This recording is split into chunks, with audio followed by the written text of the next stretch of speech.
هاد لا ماشين تبارك الله كدير 90 كاس في الدقيقه، تقريبا 5400 كاس في الساعه. الا خدمتي هاد لا ماشين غير 8 سوايع راه غتخرج لك تقريبا فوق 40000 كاس، فوق 40000 كاس. وزيد دير لها عمليه حسابيه ربحيه، نديرو حنا غير ريال غتربح في الكاس، راه تقريبا عندك في الشهر عندك تقريبا واحد، نقول لك في النهار بعدا عندك فوق 2000 درهم، وفي الشهر راه فوق 60000 درهم.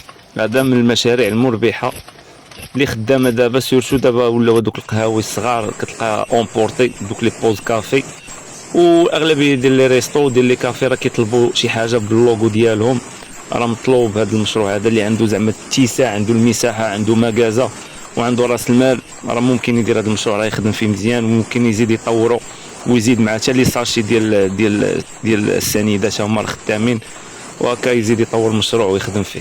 بالنسبه للطباعه ديال الاكياس راه كتخدم مع المطبعه ديال لوفسيت، كتجيب داكشي مقطع وكتدخلو لا ماشين وكتاسومبلي، كتبدا تجمع لك، كتسودي لك ودير لك القاع. والله يسر الجميع.